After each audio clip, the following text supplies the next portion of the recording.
don't have any other branch. हमारी कोई अन्य शाखा नहीं है, नकालों से सावधान। और I welcome you all in our current affair class. ठीक है, और कुछ बच्चे मेरे से आके बार बार क्वेश्चन पूछते हैं कि सर ज्योग्राफी से कितने क्वेश्चन आएंगे, हिस्ट्री से कितने आएंगे, पॉलिटी से कितने आएंगे। तो मेरा एक ही आंसर होता है कि कोई चीज़ श्योर है नहीं है। करंट अफेयर के क्वेश्चन हमेशा श्योर हैं। 12 to 15 question, it mean 60 marks आपके हाथ में खुद हैं। आपको कुछ नहीं करना, क्लास फॉलो करनी है और आप चाहें तो न्यूज़पेपर पढ़ सकते हैं। अगर आप इतना करते हैं तो 60 मार्क्स आपके पक्के हैं, कोई नहीं रोक पाएगा। तो अगर वेरी ऑब्वियस कुछ है तो वो यही है कि करंट अफेयर एग्जाम में आने वाला है। ठीक है, तो करंट अफेयर को मैं उस करंट अफेयर के हायरार्की के हिसाब से यहाँ पे सॉल्व करने वाला हूँ। कुछ करंट अफेयर ऐसे होते हैं जो सिर्फ आपको देखने होते हैं, कुछ करंट अफेयर में कुछ एक्स्ट्रा इन्फॉर्मेशन भी चाहिए होती है, तो उसके बारे में आज डिस्कस करेंगे। ठीक है, तो आज का हमारा जो पहला क्वेश्चन है उसे देख लेते हैं।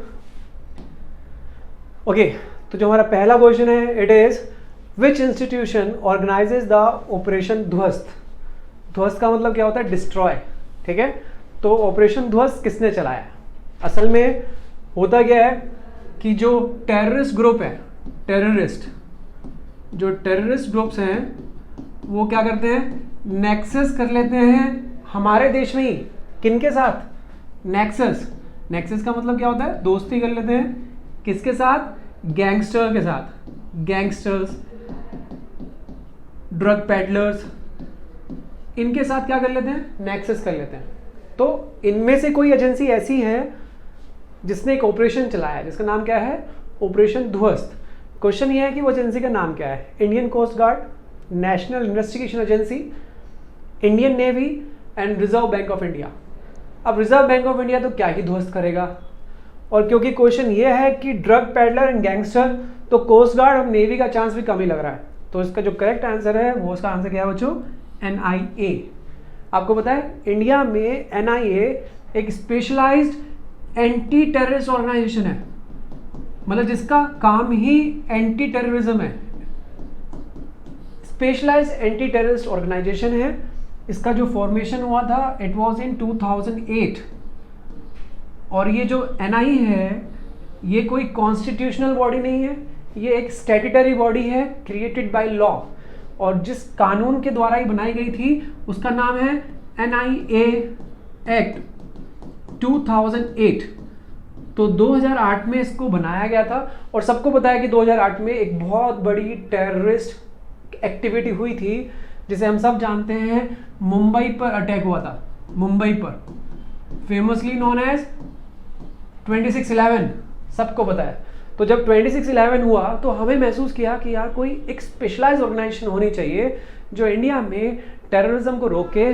तो फिर हमारे दिमाग में एक आइडिया आया, नेशनल इन्वेस्टिगेशन एजेंसी, और क्योंकि इसको पावर देनी थी तो उसको एक एक्ट के तौर पे लाया गया, नेशनल इन्वेस्टिगेशन एक्ट 2008। और आपको पता है ये कौन सी मिनिस्ट्री के अंदर काम करती है? ये मिनिस्ट्री के अंदर काम करती है ministry of home affairs. Ministry of home affairs मतलब कि अभी ये किस मिनिस्टर के अंदर काम कर रही है?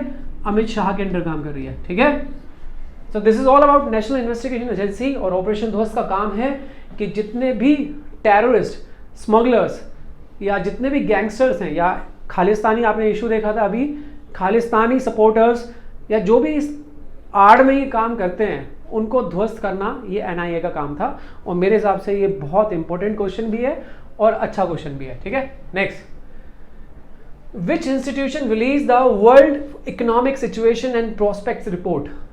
तो कौन सी जो ऑर्गेनाइजेशन है इसमें? UNWEF, world economic forum, IMF, international monetary fund या वर्ल्ड बैंक। इनमें से ऐसी कौन सी ऑर्गेनाइजेशन है जो ये रिपोर्ट रिलीज करती है? हिंदी में से बोलते हैं विश्व आर्थिक स्थिति और संभावना रिपोर्ट। तो व्हाट डज प्रोस्पेक्ट मीन्स, मतलब कि आगे क्या होने वाला है। ठीक है, क्या आगे इकोनॉमिक सिचुएशन रहने वाली है, क्या प्रोस्पेक्ट रहने वाला है, वर्ल्ड में जो GDP है, वर्ल्ड की जो GDP है वो इंक्रीज होगी या डिक्रीज होगी, इस रिपोर्ट में इसने बताया।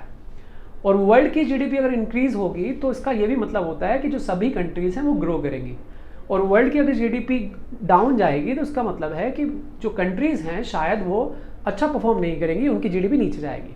ठीक है, तो ये रिपोर्ट है, इसने इंडिया के पॉइंट्स भी थोड़े कम किए हैं कि GDP इंडिया की भी थोड़ी कम जाएगी। But as compare to the world India की जीडीपी फिर भी अच्छी रहेगी। जैसे कि इसने प्रिडिक्ट किया है कि 2022 में जो जीडीपी थी वर्ल्ड की वो 3% थी, बट 2023 में ये जीडीपी घट के कितनी रह जाएगी, ये 1.9% रह जाएगी।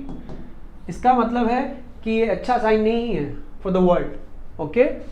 और अगर आपको जीडीपी की डेफिनेशन जाननी है तो मैं आपको बता देता हूँ, it is a sum of all goods and services produced within a territory of a nation. ये जीडीपी की एक डेफिनेशन होती है, जितने भी गुड्स एंड सर्विसेज प्रोड्यूस किए जाते हैं within a territory of a nation in a financial year is called as GDP. तो अगर मैं वर्ल्ड जीडीपी की बात करूं तो वो बहुत सिंपल हो जाएगा कि पूरे वर्ल्ड में जितने भी फाइनल गुड्स एंड सर्विसेज बनते हैं और टेरिटरी ऑफ द वर्ल्ड पूरे वर्ल्ड में एक साल में, उसको जीडीपी बोलते हैं। तो अगर गुड्स एंड सर्विसेज ज़्यादा बन रहे हैं तो इसका मतलब ज़्यादा से ज़्यादा कंज्यूम भी हो रहे हैं, और ज़्यादा कंज्यूम हो रहे हैं तो नई फैक्ट्रीज लगेंगी, एम्प्लॉयमेंट जनरेट होगा।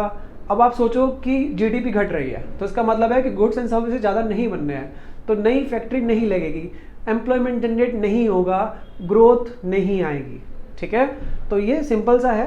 तो कहने की बात यह है कि ये जो रिपोर्ट है वो थोड़ा सा अच्छा पिक्चर शो नहीं कर रही, वो कह रही है कि शायद ये वाला जो साल है ये थोड़ा सा भारी रहने वाला है। और ये जो रिपोर्ट निकालती है वो यूएन निकालती है, और यूएन की फुल फॉर्म सबको पता है, यूनाइटेड नेशन। इसका हेडक्वार्टर सबको पता है, इसका हेडक्वार्टर क्या है, न्यूयॉर्क में है, ठीक है। अमेरिका के न्यूयॉर्क शहर में इसका हेडक्वार्टर है। UN is the correct answer, ठीक है। Next, which state hosted the joint flood relief exercise, जल राहत। ओके, एक्सरसाइज है, एक्सरसाइज का मतलब ड्रिल होता है। ऑब्वियसली जब फ्लड आ जाएगी तभी तैयारी करेंगे या तभी एक्सरसाइज करेंगे, तो फिर फ्लड को कैसे टैकल कर पाएंगे। तो क्यों ना एक ऐसे ही आर्टिफिशियल सिचुएशन बनाई जाए और फ्लड से लड़ने की कोशिश की जाए। तो एक आर्टिफिशियल ड्रिल होती है जिसको एक्सरसाइज बोलते हैं, और उस एक्सरसाइज का नाम क्या है, जल राहत। अब ये पूछ रहा है कि जो जल राहत एक्सरसाइज है वो इनमें से किस स्टेट में हो रही है, असम, पंजाब, गोवा, विशाखापट्टनम, ठीक है। इतना सिंपल सा क्वेश्चन। तो ये जो एक्सरसाइज चली है ये असम में चली है, और असम एक ऐसा स्टेट है जहाँ पे हर मॉनसून में बारिश आती ही आती है। अब हमें मेजर्स लेके चलने चाहिए कि अगली बार अच्छे से हम उस सिचुएशन को टैकल कर पाएं। इसलिए असम में एक्सरसाइज कंडक्ट की है, और किस रिवर के ऊपर की है, रिवर का नाम है मानस रिवर, ठीक है। किसने की है, ये की है इंडिया ने, इंडियन आर्मी ने की है। इंडियन आर्मी की एक स्पेशलाइज एजेंसी है, ठीक है। उस एजेंसी का नाम क्या है,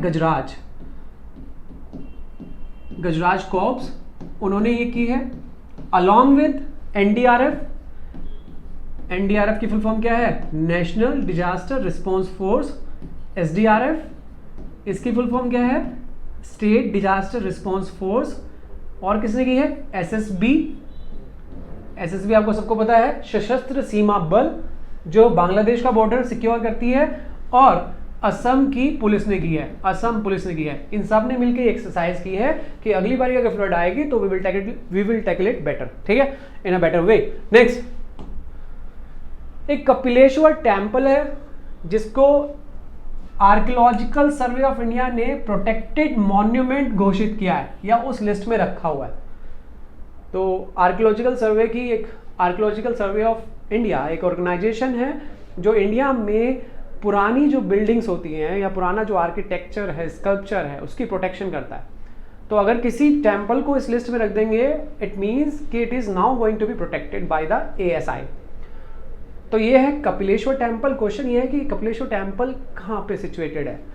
तो ये कपिलेश्वर टेम्पल सिचुएटेड है, इट इज़ इन उड़ीसा, और ये बहुत पुरानी बिल्डिंग है, और because of negligence of Orissa state government इसको बहुत नुकसान हो गया है, और आगे नुकसान ना हो तो इसको आर्कियोलॉजिकल सर्वे ऑफ इंडिया इसकी प्रोटेक्शन करेगा। और आपको पता है ये एक मंदिर है, और मंदिर को बनाने के बहुत सारे स्टाइल होते हैं। जैसे एक होता है नगर स्टाइल नॉर्थ इंडिया में। अगर आप यूपी से हैं, हरियाणा से हैं, कहीं से हैं, तो आपको यहाँ पे देखने को मिलता है नगर स्टाइल नॉर्थ इंडिया में। अगर आप साउथ इंडिया से हैं तो आपके यहाँ के जो टेम्पल होते हैं that is in Dravidian style. और अगर आप इस टेम्पल की बात करो तो ये जो टेम्पल है वो किस स्टाइल में बना है, वो बना है कलिंगा स्टाइल, कलिंगा स्टाइल बना है, ठीक है। अब एग्जाम में क्वेश्चन ये भी आ सकता है कि Nagara style, Dravidian style and Kalinga style, they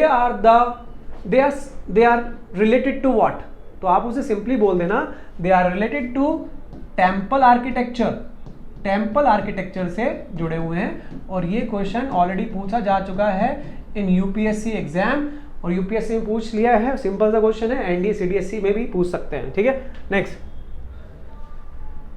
which institution released the turning of the tap, how the world can end plastic pollution and create a circular economy report।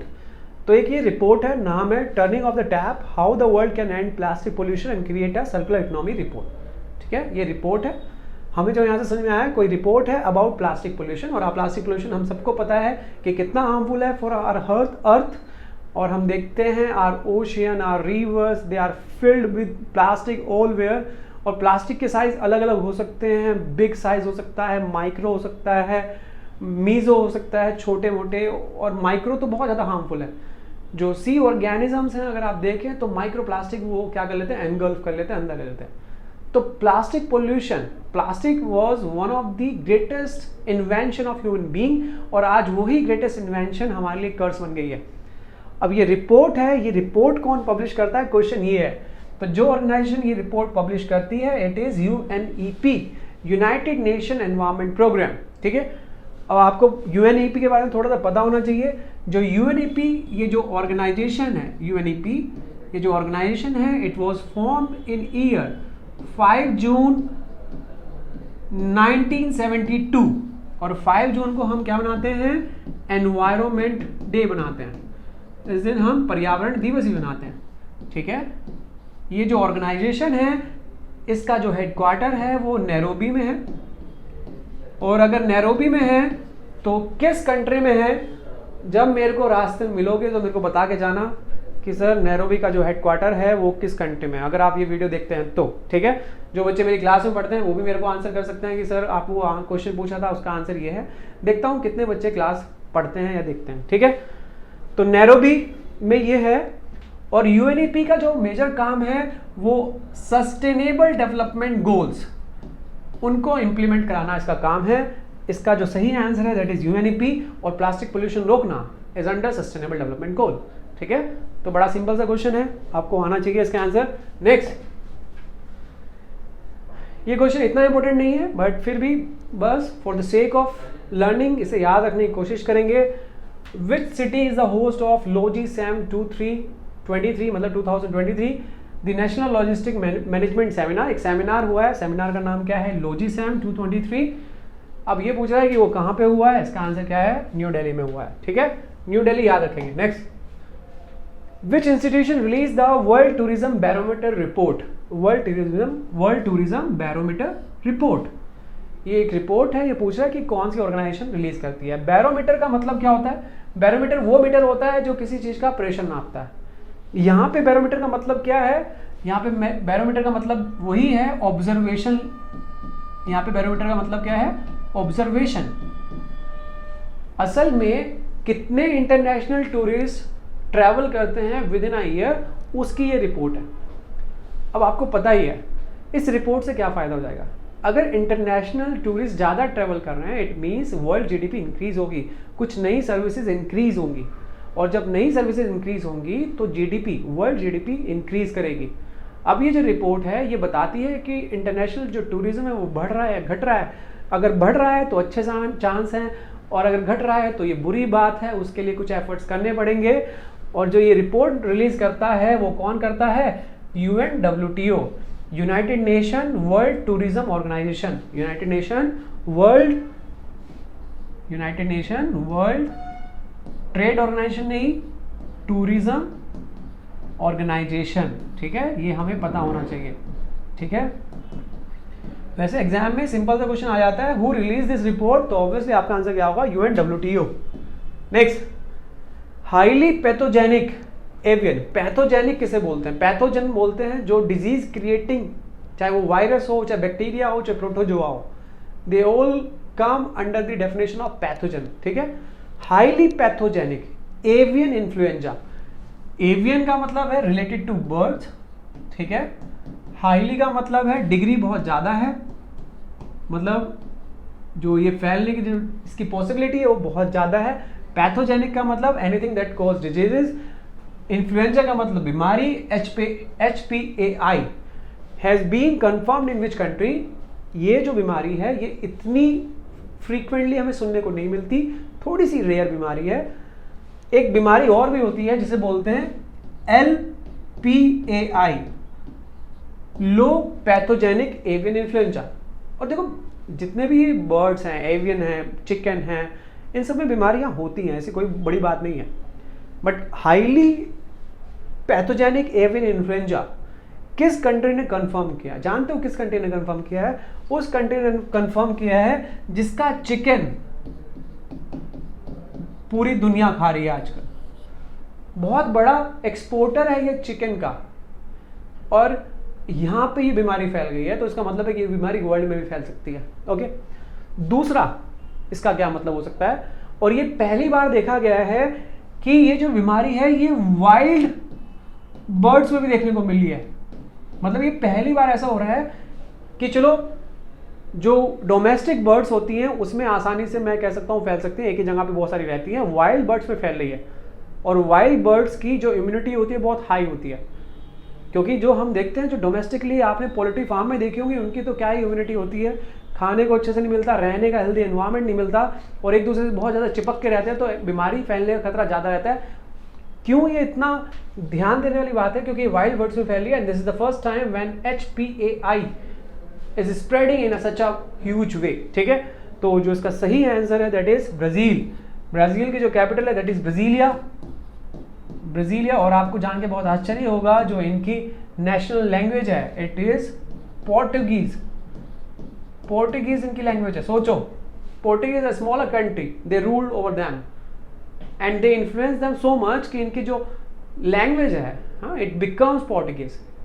तो थैंक्स टू इंडियंस, हमारे ऊपर से कितने साल भी राज किया, at least we are speaking Hindi, Kannada, Malayalam and Odissi. तो हमने अपना कल्चर नहीं भूला। But see, if you go to the African continent, they every country of Africa, most of the country of Africa, they speak Spanish, German, French and all. तो इससे हम पता लगा सकते हैं कि व्हाट अबाउट देयर कल्चर, कि उनका कहाँ जा चुका है कल्चर, ठीक है। चलो, जो भी होता है अच्छा ही होता है। नेक्स्ट, विच मिनिस्ट्री लॉन्च मेरी लाइफ मेरा स्वच्छ शहर कैंपेन? अब शहर से रिलेटेड है, ओके। शहर यहाँ पे भी लिखा है शहर, तो मोस्ट लाइकली चांसेस है कि इसका आंसर ए ही होगा, और मोस्ट लाइकली चांसेस है ये तो नहीं होगा। मैं मिनिस्ट्री ऑफ जल शक्ति को फिर भी रख सकता हूँ कि हाँ यहाँ पे हो सकता है, ठीक है। वैसे तो मैं ऑब्वियसली पता होना चाहिए, बट फिर भी अगर ऑब्वियसली पता, मैं तो ये कह रहा हूँ कि ओमिट कैसे करते हैं, तो इसे आप ओमिट कर दो। अब दो बचे, जो इसका सही आंसर है वो है ministry of housing and urban affairs. जो आज ministry of housing urban affairs हैं, उसके जो मिनिस्टर हैं उनका नाम आई थिंक आपको सबको पता होगा, हरदीप एस पुरी। ये हमारे ministry of housing and urban affairs हैं, ठीक है, सिख हैं ये, ओके।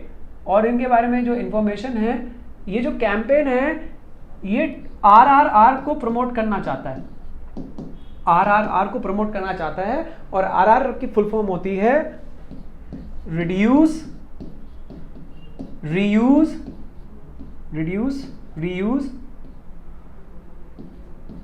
And recycle. ऑब्वियसली हमें यही करना चाहिए। मतलब अगर हमें नेचर को बचाना है तो क्या करना चाहिए? रिड्यूस करो अपने, अगर आप बिना पॉलीथीन के कुछ लेके घर जा सकते हो, जैसे आपने आधे किलो दूध का पैकेट खरीदा, that is already in polythene, हाँ, अमूल का पैकेट खरीदा। अब मैंने बहुत सारे लोगों को देखा है, they ask for polythene again, कि सर इसे लेकर, अरे भाई पॉलीथीन में लेके जाओ, तो रिड्यूस करो। अगर कोई ऐसी चीज़ है लाइक कोई प्लास्टिक की चीज़ है जिसे आप रीयूज़ कर सकते हो, आपको नई खरीदने की जरूरत नहीं है। जैसे कि आपने देखा गया, आप एक बारी कोई बोतल ले आए सोयाबीन ऑयल की, दैट इज इन बोतल, अगली बार आप पाउच ले आओ, बोतल मत लेके आओ, पाउच लेके आओ, तो प्लास्टिक थोड़ी सी आपने रीयूज़ कर ली। रिसाइकिल, और अगर आपको किसी चीज़ को डिस्पोज करना ही है तो कुछ ऐसा इंश्योर करो कि वो रीयूज़ भी हो जाए, ठीक है। तो this is the case ministry of housing and urban affairs. Next, Amy Pope कोई लेडी है, वो फर्स्ट वुमेन डायरेक्टर जनरल बनी है इंटरनेशनल ऑर्गेनाइजेशन ऑफ माइग्रेशन। अब ये पूछ रहा है कि एमी पोप इनमें से किस कंट्री की है? United state, Germany, Australia, UK. इसके बारे में पढ़ना ही होता है। वैसे मेरे हिसाब से ज़्यादा इंपॉर्टेंट क्वेश्चन नहीं है, फिर भी इसका जो आंसर है दैट इज यूनाइटेड स्टेट्स। ठीक है, तो जैसे कि मैंने बताया कि current affairs are the major chunk in your exam and you should prepare your current affairs religiously. अगर आप ऐसा नहीं कर रहे तो यू आर लाइक आप अपने आप से ही क्या कर रहे हैं, अपने आप को धोखा दे रहे हैं। ठीक है, और अगर आप अपने रिजल्ट का सपना देखते हैं तो you should prepare current affairs. Okay, next, समुद्र शक्ति 2023 एक बायलेटरल नेवल एक्सरसाइज है इंडिया और किसके बीच में? क्वेश्चन ये है कि जो समुद्र शक्ति है 23 it is a bilateral exercise, मतलब द्विपक्षीय एक अभ्यास है, नेवल अभ्यास है। किन दो कंट्री के बीच में है? यस, ये है इंडिया एंड इंडोनेशिया के बीच में है 2I। ठीक है, इंडिया एंड इंडोनेशिया के बीच में है। ये जो हो रही है, आई थिंक ये जो हो रही है, ये हो रही है डाटम। डाटम एक जगह है इंडोनेशिया में, ये वहाँ पे हो रही है। और इंडोनेशिया ने अब अपनी कैपिटल को शिफ्ट करने की सोच ली है। जकार्ता से उनकी कैपिटल शिफ्ट हो चुकी है कहाँ पे? नूसंतारा। और नूसंतारा जो है वो कहाँ पे है? कालीमंटन, उनकी एक प्रोविंस है, वहाँ पे ये नूसंतारा है। पहले इसकी जकार्ता थी। ठीक है, और जकार्ता में एक और इम्पोर्टेंट चीज़ है, आसियान नेशंस का हेडक्वार्टर कहाँ पे है? जकार्ता में ही है। आसियान की फुल फॉर्म है association of south east Asian nation. चलो ठीक है, नेक्स्ट क्वेश्चन की तरफ बढ़ते हैं। Which country set to launch NVS-01 navigation satellite? एक NVS-01 नेविगेशन सैटेलाइट छोड़ी गई है। नेविगेशन सैटेलाइट का मतलब होता है that helps you in navigation, like GPS is a navigation satellite. वो आपको नेविगेशन में हेल्प करती है, जो हम डे टू डे लाइफ में भी यूज़ करते हैं। अब इंडिया की जो सिविल एविएशन है उसके लिए, इंडिया के जो सिविल एविएशन है उसकी ग्रोइंग डिमांड के लिए हमें ये सैटेलाइट लॉन्च करनी है NVS-01। ये जो पार्ट होगी इंडिया का GPS, जिसे हम क्या बोलते हैं? नाविक बोलते हैं, उसका ये पार्ट बन जाएगी। तो जब मैं इंडिया बार बार यूज़ कर रहा हूँ तो इंडिया, देखो जो GPS हम जानते हैं ग्लोबल पोजीशनिंग सिस्टम, वो USA का है। बाकी बहुत सारे नेशन का पर्सनल GPS भी है, जैसे कि चाइना का जो है इट इज बिडू। ओके, इंडिया का जो है इट इज नाविक, रशिया का जो है इट इज ग्लोनेस, यूरोप का जो है इट इज गैलीलियो। ओके, तो ये बहुत सारे और भी GPS है, but we know the most famous one that is GPS, global positioning system. Even GPS ऐसा हो गया है तो हम इनके नेविगेशन सिस्टम को भी GPS बोल दे रहे हैं, otherwise they are the navigation system of their country, BeiDou, NavIC. अभी आप देखना, अगर आप सर्च करेंगे ऑन प्ले स्टोर, शायद आपको गैलीलियो, ग्लोनेस, बिडू इनकी भी ऐप मिल सकती है। अगर आप सर्च करके देखना चाहें तो देखना। ओके, नेक्स्ट, ये है Burachapori wild life sanctuary. It is a news. ये पूछ रहा है क्यों नहीं? देखो, wild life sanctuary is more than 500। नहीं, आप नहीं कभी याद कर पाएंगे 500 वाइल्ड लाइफ सेंचुरी ना। तो इसका तरीका क्या है? कुछ वाइल्ड लाइफ सेंचुरी बहुत जरूरी होती हैं और कुछ wild life century current affair की न्यूज़ में होती हैं। तो जरूरी वाली तो टीचर क्लास में पढ़ाई देता है, जो करंट अफेयर में होती है लाइक ये हम क्लास में नहीं पढ़ाएंगे इसको। इट इज ना, इसका नाम क्या है? बुरा चपोरी। अब बताओ कौन पढ़ाएगा इसको? ठीक है, अब बुरा चपोरी एग्जाम में आता है तो it means it is in current affair. ठीक है, तो असम में 2 नेशनल पार्क है, एक का नाम है काजीरंगा, और वैसे तो बहुत सारे हैं, 2 मैं बता रहा हूं उनका एग्जाम्पल, और एक है ओरांग नेशनल पार्क। ठीक है, ये 2 नेशनल पार्क है, इनके बीच में ये वाइल्ड लाइफ सेंचुरी है। अब यहाँ पे बहुत सारे लोगों ने जमीन का अतिक्रमण कर लिया, तो Assam government Kaziranga wild life century को वापस ले रही है और बीच में कॉरिडोर बना रही है एनिमल्स के लिए, जिससे एनिमल्स एक वाइल्ड लाइफ सेंचुरी से दूसरी वाइल्ड लाइफ सेंचुरी में जा चुके हैं। और ये इंपॉर्टेंट न्यूज में है, और मैंने बता दिया काजीरंगा और ओरांग। ऑब्वियसली इसका आंसर क्या है? It is Assam. ठीक है, next, where is the great grand father tree located? ये ट्री का नाम है और इसकी लाइफ 5000 साल है, 5000 ईयर्स। ठीक है, अगर मैं हड़प्पन एज की बात करूं तो 1700 BC के अराउंड थी हड़प्पन एज, और आज चल रहा है 2023। तो लगभग 4500 ईयर्स इसके बीच में है, और ये उससे भी 500 साल पुराना है, ठीक है। तो ये कह रहा है कि where is the great grandfather tree located, yes it is in Chile, Chile में है ये, और ये साउथ अमेरिकन कंट्री है। मेरे को इसकी कैपिटल बताना, ठीक है, कैपिटल क्या होती है। Next, which is the first Indian city to adopt the localization of UN mandated SDGs. देखो यूएन ने SDGs sustainable development goal decide किए हुए हैं। First Indian city to adopt the localization, तो उन एसडीजीज का जो सस्टेनेबल डेवलपमेंट गोल्स होते हैं उनका लोकलाइजेशन मतलब उनकी implementation at the local level किस इंडियन सिटी ने की है for the very first time. उसका जो आंसर है वो क्या है बच्चों, भोपाल है। Bhopal is the correct answer. Next, which cyclone has hit Myanmar and is one of the strongest storm to hit the region in the century in this century। ये कह रहा है कि किस साइक्लोन ने म्यांमार को हिट किया है, and it is one of the strongest cyclone in the history, in recent history, ठीक है। तो आपको बता दूं ये जो साइक्लोन है कोई भी वो 1982 के बाद one of the strongest cyclone है। उसकी जो स्पीड है वो है 277 किलोमीटर पर आवर, और हम जब स्कूटी पे बैठते हैं तो हम देखते हैं कि 40 और 60 किलोमीटर पर आवर की स्पीड भी कितनी तेज होती है। तो थिंक ऑफ द सिचुएशन, जब आप 277 किलोमीटर पर आवर की स्पीड के सामने खड़े हो तो कितना तेज होगा। ये जो साइक्लोन है इसका जो नाम सजेस्ट किया है वो किया है यमन ने। यमन एक एशियन कंट्री है, उसने इसका नाम सजेस्ट किया है। यमन में इसका जो नाम है वो एक पोर्ट के ऊपर रखा गया है, और पोर्ट का नाम है मोचा। वैसे यमन वाले इसको मोचा नहीं पढ़ते, इसको मोखा पढ़ते हैं, और इसका जो सही आंसर है that is cyclone Mokha. Okay, तो यमन ने ये काम किया। नेक्स्ट, किस इंस्टीट्यूशन ने 100 days 100 pays कैंपेन लॉन्च किया है। असल में होता क्या है कि जैसे कि आपका बैंक में अकाउंट है, और अगर आपने बैंक में कोई कैश जमा कराया है 10,000, 15,000, 1 लाख, 2 लाख, और अगर आपने उसे 10 साल से क्लेम ही नहीं किया है कि मेरा कोई कैश है, तो दैट इज अनक्लेम्ड डिपॉजिट।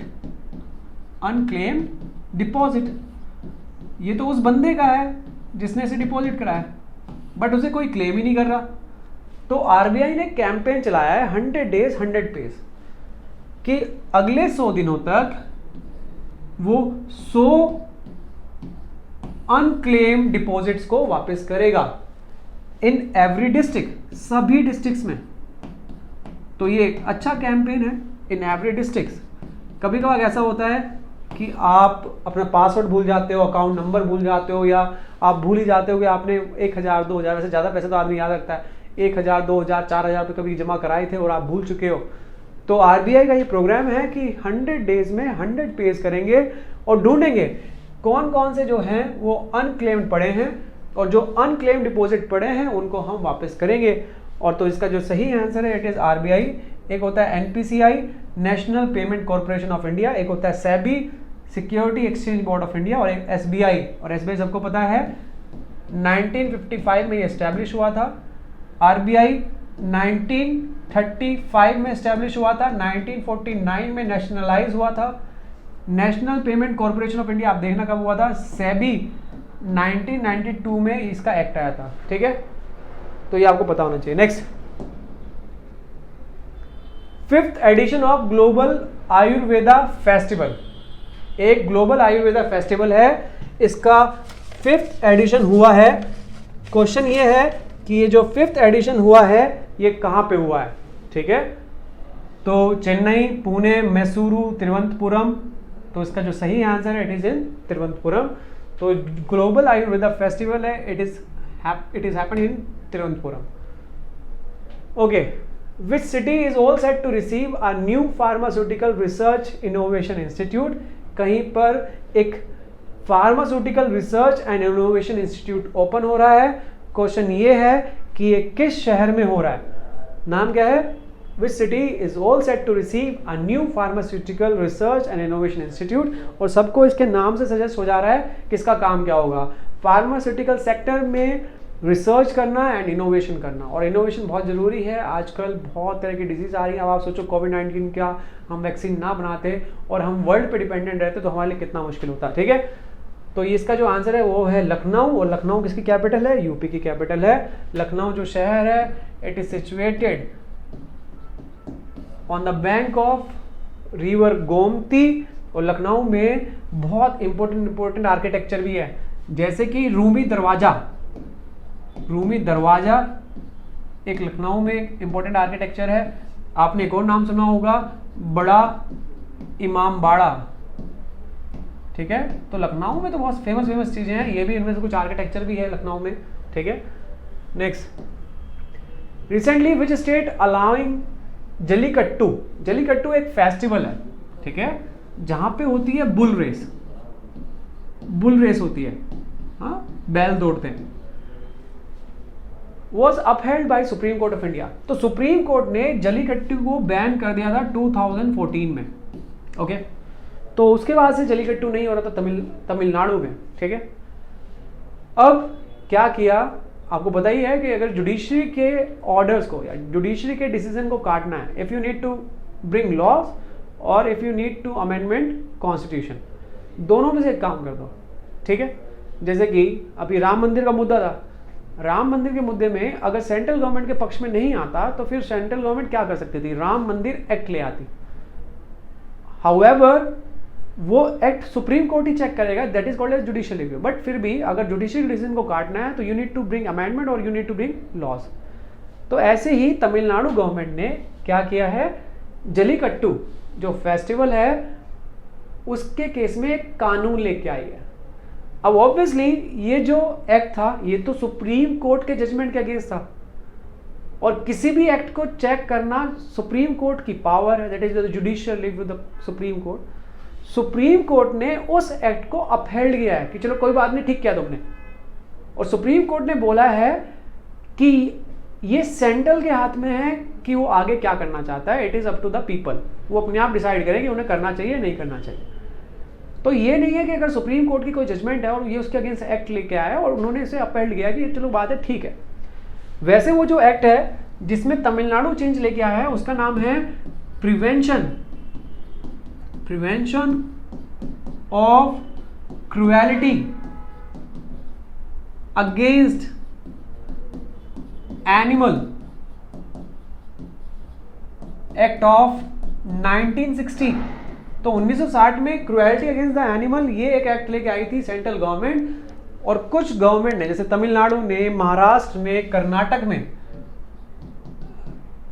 में तमिलनाडु ने इन एक्ट में चेंज करके अपने यहाँ पे जो ऐसे फेस्टिवल हैं जल्लीकट्टू टाइप, जो तो इसका आंसर तो वैसे तमिलनाडु है।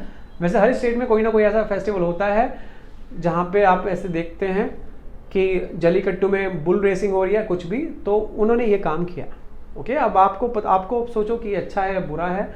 वैसे कुछ चीज़ें ऐसी होती हैं, कल्चर जो हमारा है, अब जल्लीकट्टू है वो 1000 of years है, वो फेस्टिवल चला आ रहा है, सुप्रीम कोर्ट ने 1 सेकंड में उसे बैन कर दिया।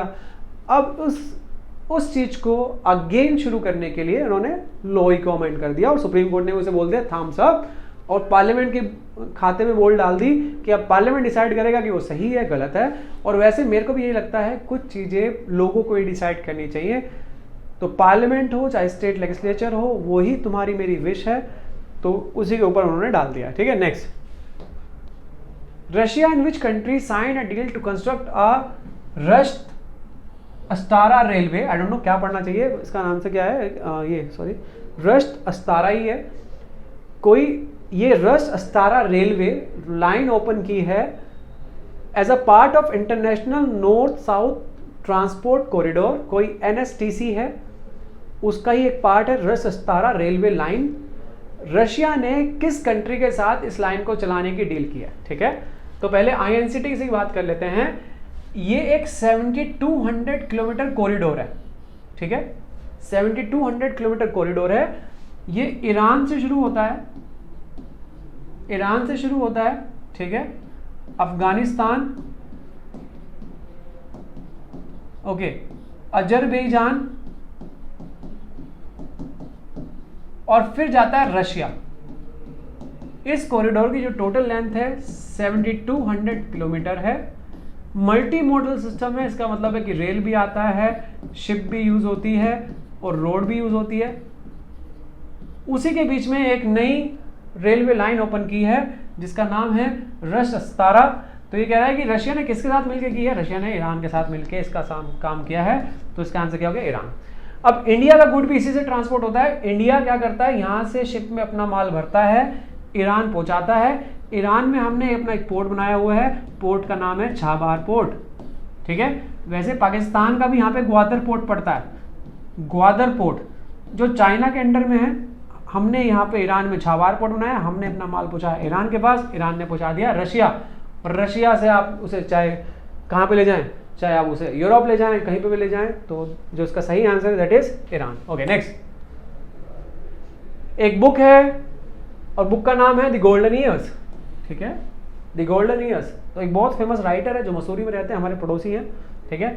नाम क्या है? Ruskin bond. उन्होंने लिखा होगा इंडिया में जो रहते हैं वो गोल्डन ईयर्स जो भी उन्होंने इंडिया में साल बिताए उसके बारे में कुछ लिखा होगा। रस्किन बॉन्ड का आंसर है, बहुत फेमस है, ठीक है।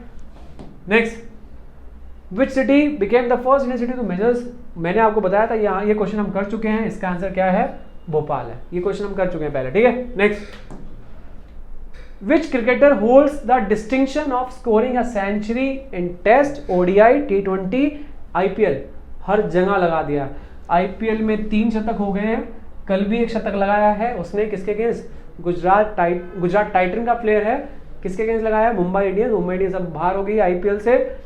टेस्ट में भी लगा दिया है, ODI में तो 200 भी लगा दिया है, T20 में भी इसने शतक लगा दिया है, और 4 बड़े फॉर्मेट है, चारों बड़े फॉर्मेट में लगा दिया है। कोई और बड़ा फॉर्मेट बनेगा तो वहां भी लगा देगा। बहुत ही talented, one of my favourite, Shubman Gill इसका सही आंसर है, ठीक है।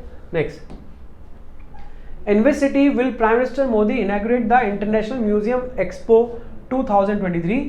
एक इंटरनेशनल म्यूजियम एक्सपो बन रहा है, किस सिटी में बन रहा है? नरेंद्र मोदी ने इनॉग्रेट किया है। असल में क्या होता था, बहुत सारे फॉरेनर्स हमारे यहाँ का आर्टिफैक्ट, हमारे यहाँ का स्कल्पचर, हमारे यहाँ की बहुत सारी ज्वेलरी एंड ऑल लेके अपने अपने नेशन में पहुँच चुके हैं। जैसे कि आज भी हमारा जो एक हीरा है वो कहाँ है? इंग्लैंड की क्वीन के पास है। उस हीरे का नाम क्या है? क्या नाम था? चलो मैं भी भूल गया, उसका हीरे का नाम क्या है। वो आज भी इंग्लैंड के पास है। और ऐसे बहुत सारे एग्जाम्पल हैं हमारे इंडिया में ना, जो हम देखते हैं डे टू डे लाइफ में ना। तो अब क्या कर रहे हैं, बाकी कंट्री हमें वो चीज़ें वापस कर रही हैं। अब उनके लिए हम एक म्यूजियम एक्सपो खोल रहे हैं, और वो जो अभी म्यूजियम एक्सपो खोल रहे हैं उसका नाम क्या है बच्चों? न्यू दिल्ली शहर में वो खोल रहे हैं, ठीक है। नेक्स्ट, एक नवेगांव नगजीरा टाइगर रिजर्व अभी न्यूज में है। ये न्यूज में क्यों है? क्योंकि यहां पे लग गई है forest fire. Forest fire, forest fire पहले भी लगती थी, बट आजकल ह्यूमन इंड्यूस्ड फॉरेस्ट फायर लग रही है। जब पहले फॉरेस्ट फायर लगती थी तो कुछ फॉरेस्ट में जो सीड्स हैं वो जर्मिनेट ही तब करते थे जब फॉरेस्ट फायर लगती थी। तो जो नेचर वाली फॉरेस्ट फायर होती है उसका कोई रीजन होता है। अब आप सोचो कोई फॉरेस्ट में है और ह्यूमन इंड्यूस फॉरेस्ट फायर हो तो वो बुरी है, और नेचर इंड्यूस फॉरेस्ट फायर हो तो उसका मतलब है कि शायद वो नेचर ने अपना एक तरीका डेवलप किया हुआ है सीड्स को जर्मिनेट कराने का, ठीक है। अब क्योंकि यहाँ पे फॉरेस्ट फायर लगी है, वैसे तो ये इतना इंपॉर्टेंट नहीं होता, बट क्योंकि ये न्यूज में है और इसका आंसर क्या है? Maharashtra is the correct answer, ठीक है। Next, which country is set to manufacture generic variant of long acting cabotegravir. Cabotegravir ये एक मेडिसिन है जो लड़ती है HIV से, उसका जेनेरिक वर्जन बना रही है, जेनेरिक वेरिएंट बना रही है। उस कंट्री का नाम पूछ रहा है, India, USA, south Africa, Israel. अब USA तो जेनेरिक वेरिएंट बनाएगी नहीं, क्योंकि वो तो साफ साफ अगेंस्ट में है इंटेलेक्चुअल प्रॉपर्टी राइट के इन्फ्रिंजमेंट के। USA तो इसके अगेंस्ट में तो हो सकती है, इसके फेवर में कभी नहीं होगी। अब या तो ये काम इंडिया करेगा, साउथ अफ्रीका करेगा, इजराइल करेगा। वैसे इस बार इंडिया ने नहीं किया, ये काम किसने किया है? साउथ अफ्रीका ने किया हुआ है, ठीक है। और एड्स को चेक करने का एक टेस्ट होता है, उस टेस्ट का नाम होता है एलिसा टेस्ट, ठीक है। ये क्वेश्चन मैंने जब 12th क्लास पास की थी तो मेरे एग्जामिनर ने पूछा था कि which is the test to check the AIDS. मेरे से उस समय आंसर नहीं हो पाया, तब से मेरे दिमाग में बैठा हुआ है इसका आंसर क्या है? एलिसा, ठीक है। Next, ELISA, I don't know, which institution release the global annual to decadal climate update. इनमें से कोई ऐसी ऑर्गेनाइजेशन है जो कह रही है, एक रिपोर्ट दी है global annual to decadal climate update. अब इसने इस रिपोर्ट के अकॉर्डिंग 2022 रहा है वो कोल्डेस्ट रहा है पिछले कुछ सालों में, मतलब वो साल था वो फिर भी कोल्डेस्ट रहा है as compare to the previous years. ऐसा कुछ इस रिपोर्ट में बताया है। इसने कहा है कि इंडिया इज डूइंग गुड, इस रिपोर्ट के हिसाब से इंडिया अच्छा कर रहा है क्लाइमेट चेंज के लिए। और ये जो रिपोर्ट रिलीज करता है वो करता है वर्ल्ड मीटरोलॉजिकल ऑर्गेनाइजेशन, जिसको बुलाते हैं WMO। Next, which country is the host of G7 summit in 2023। 2023 में G7 समिट कहाँ होने वाला है, वो जापान में होने वाला है। G7 की फुल फॉर्म क्या होती है, ग्रुप ऑफ 7 होती है। ये जो स्टैब्लिश किया गया था 1973 में स्टैब्लिश किया गया था, स्टैब्लिश इन ओके। इसकी जो पहली मीटिंग हुई थी, फर्स्ट मीटिंग हुई थी जो इसकी, वो हुई थी 1975 में। इसमें 7 नेशन होते हैं, पहले ये G8 था, इसमें रशिया भी था, बट जब से रशिया ने यूक्रेन पे वॉर किया था वे बैक 2013, जब उसका क्रीमिया कब्जा आया था तब इसको बाहर कर दिया था G8 से। तब से ये क्या हो गए हैं, जब से ये G7 हो गए हैं। कंट्रीज कौन कौन सी है, नॉर्थ अमेरिका से USA एंड कनाडा, एशिया से सिर्फ एक है, नाम है जापान, ओके। बाकी सारी यूरोपियन कंट्री है, आपको भी पता होगा, जर्मनी, और कौन सी है, राहुल गांधी के मामा कहाँ के हैं, इटली के, ओके। और कहाँ से हैं, UK, United kingdom and France. ये 7 कंट्रीज हैं G7 की। 1000 टाइम पूछा गया क्वेश्चन है एग्जाम में, 1000 टाइम फिर पूछा जाएगा, तो आपको ये सारे याद रखने हैं नाम, ठीक है, बहुत आसान है। और आपको बताइए कि G20 की मीटिंग इस बार इंडिया में हो रही है, और ये पहली बार हो रहा है कि इंडिया में ग्रुप ऑफ 20 की मीटिंग हो रही है, ठीक है। चलो नेक्स्ट क्वेश्चन। अभी एक साइक्लोन ने डिएगो ग्रेसिया इसको हिट किया है। एक्चुअली ये डिएगो ग्रेसिया है क्या, इट इज एन आर्चीपेलागो, आर्चीपेलागो है। और आर्चीपेलागो का मतलब सब जानते हैं, आर्चीपेलागो का मतलब होता है ग्रुप ऑफ आइलैंड्स। और ये जो ग्रुप ऑफ आइलैंड्स है ये है इंडियन ओशन में, इंडियन ओशन में। और ये जो डिएगो ग्रेसिया है ये जो है ये यूके का एक आइलैंड है, मतलब आप यूके कहाँ पे है, यूरोप में, और आइलैंड कहाँ कब्जा है, इंडियन ओशन में। ये पूछ रहा है कि बताओ कौन से साइक्लोन ने उसे हिट किया है, डिएगो ग्रेसिया को किसने किया है, फैबियन ने किया है, ठीक है, फैबियन ने हिट किया है। और म्यांमार को किसने हिट किया है, मोका ने, और mocha is a variety of coffee. Next, किस स्टेट के चीफ मिनिस्टर पुष्कर धामी ने इनैगोरेट किया है नेशनल होम्योपैथिक कन्वेंशन, होमिकॉन। अब उसने नाम बता ही दिया है, धामी है, धामी है तो कहाँ है, उत्तराखंड है, ठीक है। तो एक क्या हो रही है, एक होम्योपैथिक कन्वेंशन हो रही है, होमिकॉन 2023, जो कहाँ हो रही है, उत्तराखंड में हो रही है। ये कह रहा है कि 2023 में मई में एक कांस फिल्म फेस्टिवल होने वाला है।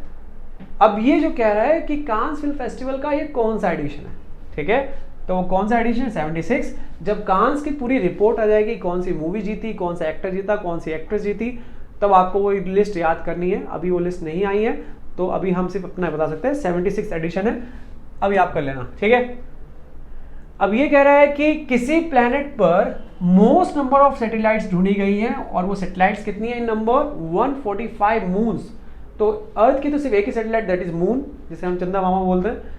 बट अगर आप सैटर्न पे होते आपके मामा बहुत होते, ठीक है, कितने मामा होते, 145 मामा होते, ठीक है। और शायद अभी और मामा और भी मिल जाएंगे, वो तो थोड़ा वहाँ पे गैस है, गैसेस में खोए रहते हैं। कभी वहाँ कोई पावरफुल टेलीस्कोप यूज करके हम उनकी सैटेलाइट ढूंढ लेते हैं। जैसे पहले आपको पता था Jupiter was having most number of satellites, but अभी मोस्ट नंबर ऑफ सैटेलाइट्स किसकी होगी, सैटर्न की होगी। मे बी ऐसा हो कि जुपिटर में फिर से ढूंढ लिया जाए तो जुपिटर दोबारा ज़्यादा हो जाए, बट अभी के लिए जो ये 145 सैटेलाइट्स हैं वो किसकी है, सैटर्न की हैं। और 145 और रिसर्चर्स कहाँ के थे, कनाडा, फ्रांस और हवाई टेलीस्कोप से उन्होंने ये चीज़ें ऑब्जर्व की। ऐसा हो सकता है कि अभी सैटर्न के मून और बढ़ जाएं या जुपिटर के मून और बढ़ जाएं। As we know Saturn and Jupiter they both are Jovian planets, तो they are covered with gases all the time. और आपको पता ही है कि जब गैसेस में कवर रहते हैं तो कभी कभार मून वून छुप जाते होंगे, and we can find more also. ठीक है, तो अभी तो सैटर्न है और हमारी तो एक ही सैटेलाइट है, natural satellite moon. On which date is the international day of living together in the peace 2023 observe. एक डे मनाया जाता है इंटरनेशनल पीस 2023 जो डे है। क्वेश्चन ये है कि ये डे कब मनाया जाता है, तो इसका जो सही आंसर है दैट इज May 16। ऐसे क्वेश्चन ऐसे ही आते हैं, एग्जैक्टली रटने पड़ते हैं, May 16। ठीक है, नेक्स्ट ये आज का क्वेश्चन है, ये हम क्वेश्चन पहले पढ़ चुके हैं। इसका जो सही आंसर है दैट इज न्यू दिल्ली। ये जो होना है ये न्यू दिल्ली में होना है। ठीक है, तो this is our class. I hope आपको ये क्लास अच्छी लगी होगी and I wish all the best for your exam.